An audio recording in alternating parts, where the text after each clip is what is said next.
আসসালামু আলাইকুম। আজকে আলোচনা করব একটা বশীকরণ তাবিজ নিয়ে। বশীকরণ তাবিজ হচ্ছে কাউকে বশ করা, নিজের বাধ্য করা, নিজের গোলাম বানানো। এমনভাবে নিজের গোলাম বানানো যে তাকে আপনি যা বলবেন সে তাই করবে, আপনার কথায় উঠবে, আপনার কথায় বসবে, এক কথায় আপনার কিনা গোলামের মতো কাজ করবে। এবং এটা করতে পারবেন এবং ছেলে অথবা মেয়ে সবার ক্ষেত্রেই, কারণ এটা কুফরি তাবিজ, তো ছেলে মেয়ে উভয়ের ক্ষেত্রে এই তাবিজটা করা যাবে, দূরে অথবা কাছে। এটা সুবিধা হচ্ছে দূরে কোনো ব্যক্তি আছে তাকেও যদি আপনি বশ করতে চান, যদি তার নাম জানা থাকে তাহলে তার নামের উপরে চালান করে আপনি তাকে বশ করতে পারবেন। সে দেশের বাইরে থাকলেও কিন্তু আপনি এটা করতে পারবেন যদি সঠিকভাবে তাবিজটা করতে পারেন।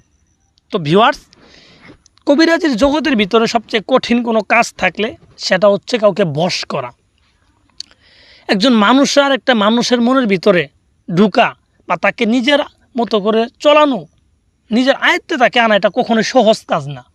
যে বলবে সহজ কাজ, বশীকরণ 1 তরিতে বশীকরণ, 5 মিনিটের ভিতরে বশীকরণ, তার মতো বোকা পৃথিবীতে কেউ নাই। আর বেটা তুই কইরে দেখা, একটা লোক হয় আর একটা লোকেরা বশ করা কখনোই সহজ কাজ না। এটার জন্য প্রচুর পরিশ্রম করতে হবে। তাবিজের যে কন্ডিশন আছে, যে শর্তগুলো আছে, প্রত্যেকটা পালন করতে হবে। সঠিকভাবে তাবিজ লিখতে হবে এবং বশীকরণ তাবিজ জাগানোর যে মন্ত্রগুলো আছে এগুলোও পাঠ করতে হবে আলাদা আলাদাভাবে। তারপরে কিন্তু আপনার তাবিজটা সঠিকভাবে হলেই আপনার কাজ হবে। কাজ যে হবে না এরকম কথা না, কাজও হবে, প্রত্যেকটাই কাজ হবে। একটা তাবিজ করলে একটাতেই কাজ হবে, কিন্তু সঠিকভাবে সম্পূর্ণ নিয়ম অনুযায়ী করতে হবে। আর এটার জন্য ন্যূনতম সময় লাগবে 3 দিন। আপনারা যদি বলে 1 সেকেন্ডেই 5 মিনিটেই বশ করে ফেলবেন, এটা সম্পূর্ণ মিথ্যা। সর্বনিম্ন একটা তাবিজের প্রভাব পড়তে 3 দিন সময় লাগে। তো ভিউয়ার্স, আমি এগুলো কথা না বলি, এই তাবিজটা যারা করতে চান কোনো লোককে বশ করার জন্য, কোনো স্বামী যদি তার স্ত্রীর জন্য করতে চান বা কোনো স্ত্রীর জন্য তার স্বামীকে বশ করতে চান, তাহলে কিন্তু করতে পারবেন। কারণ বিবাহিত অবিবাহিত সবার ক্ষেত্রে এই তাবিজটা কাজে দিবে। কুফরি তাবিজের একটা গুণ হচ্ছে এটা যে কোনো মানুষের ক্ষেত্রে করা যায় যদি সঠিক নিয়মে করেন। তো ভিউয়ার্স, যারা একান্তভাবেই কাউকে মন থেকে চান, তারা যদি বশটা করতে চান, কিভাবে করবেন আমি নিয়মটা বলে দিচ্ছি। আপনারা মনোযোগ সহকারে আমার কথাগুলো শুনেন, আর আমি যেই নিয়মে কাজটা করতে বলবো আপনারা সেম টু সেম ওই একই নিয়মে করবেন। নিজে নিজে পণ্ডিতি করার চেষ্টা করবেন না, তাহলে জীবনও কাজে সফল হইতে পারবেন না। ঠিক আছে, আমাকে গুরু মানতে হবে না, ভাই হিসেবে মেনে আমার নিয়ম মেনে কাজ করেন, আপনার কাজ হবে। তো ভিউয়ার্স, তাহলে কীভাবে করবেন এই তাবিজটা ভালোভাবে দেখে নেন কীভাবে তাবিজটা লেখা আছে। লিখে নেওয়ার পর যে কোনো একটা শুক্রবারের দিন জুমার নামাজের পর এই তাবিজটা লিখবেন। এবং এই তাবিজটা লেখার জন্য আপনার কোনো জায়গায় যাইতে হবে না, নিজের ঘরে বসে তাবিজটা লিখতে হবে। নিজের ঘরে বসেই নতুন সাদা কাপড় কিনে আনবেন বাজার থেকে। কিনে এনে সেই সাদা কাপড়ের উপরে কাম, সিঁদুর আর গোচুনা মিশ্রিত করে কালি বানাবেন। এবং এই কালি দিয়ে ডালিম গাছের ডাল কাটি কলম বানাবেন। এই কলম ধারা সাদা কাপড়ের উপরে এইভাবে 2টা তাবিজ লিখবেন আমি যেভাবে বলছি। তো এইভাবে 2টা তাবিজ লিখার পর তাবিজের নিচে দেখেন নাম দেওয়া আছে, এই নামগুলো লিখবেন।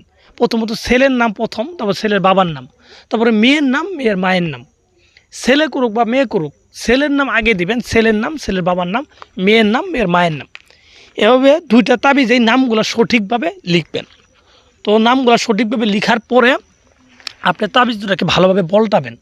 পল্টায় তাবিজের ভিতরে মিষ্টি দিবেন, মিষ্টির শিরা দিবেন বা মধু দিবেন, দিয়ে তারপরে পল্টাবেন। বলটায় 2টা তামার মাদুলিতে ভরবেন। তামার মাদুলিতে ভরার পর একটা তাবিজ আপনি নিজে ব্যবহার করবেন কালো সুতা দিয়ে ডাইন হাতে, বুঝছেন। আরেকটা তাবিজ একটা মাটির হাঁড়িতে কিছু মধু রাখি, সেই মধুতে ওই তাবিজটা চুবিয়ে রাখবেন বা ডুবিয়ে রাখবেন।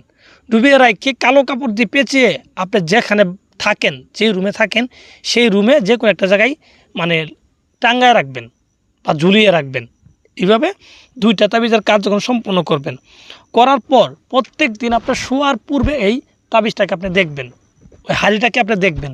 এভাবে 3টা দিন শুধু হাঁড়ির দিক নজর করবেন। দেখবেন আপনার কাঙ্ক্ষিত ব্যক্তি যত দূরে থাকুক, যেখানে থাকুক, সে আপনার সাথে যোগাযোগ করতে বাধ্য। এক পর্যায়ে দেখবেন সে আপনার গোলাম হয়ে যেতে বাধ্য।